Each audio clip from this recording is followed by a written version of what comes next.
গ্রাম বাংলার চিরচেনা সকাল, হালকা কুয়াশা, গোছানো সবজি ক্ষেত, দূরে কৃষকের হাঁক ডাক, মাঠের এক কোণে মানুষজন ভিড় করে আছে। একটা কাকড়া গাড়ি কাদামাটির মধ্যে আটকে গেছে, কিছুতেই তাকে উদ্ধার করা যাচ্ছে না। লোকজন দাঁড়িয়ে ভিড় করে দেখছে।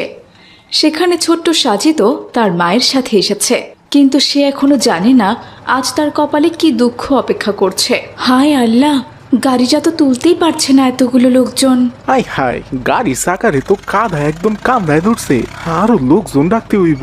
এমন সময় ছোট্ট সাজিদ তার মাকে বলে ওঠে, আমিও তো ঠেলতে পারি। ছেলের এমন কথায় সাজিদের মা শব্দ করে হেসে দেয়।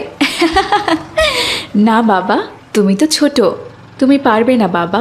চলো আমরা এখন বাড়িতে চলে যাই, অনেক তামাশা দেখা হয়েছে। বেলা যে করেই যাচ্ছে সোনা, বাড়ি গিয়ে রান্না করতে হবে মাকে। ঠিক আছে মা।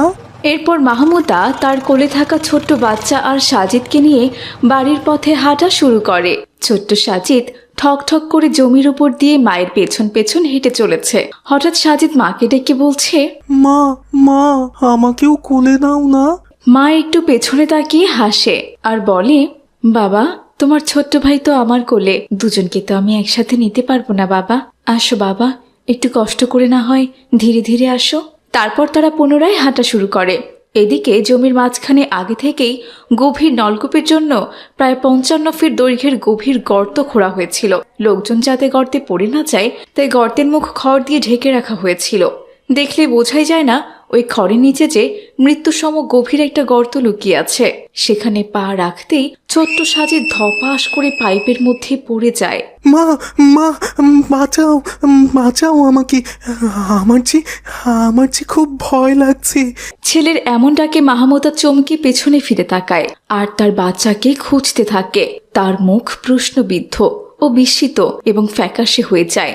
আমার বাচ্চা, আমার বাচ্চা কোথায় গেল? আমার বাচ্চা, হায় আল্লাহ গো, আমার এ কি সর্বনাশ হয়ে গেল। কেউ কি আছো আশেপাশে? আমার সন্তানটাকে সাহায্য করো।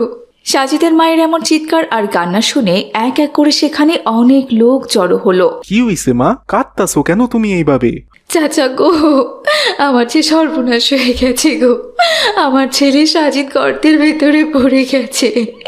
এই যে দেখুন চাচা, দেখুন এই গর্ত থেকে আমার সাজিদ মা মা বলে চিৎকার করছে, দেখুন না একবার।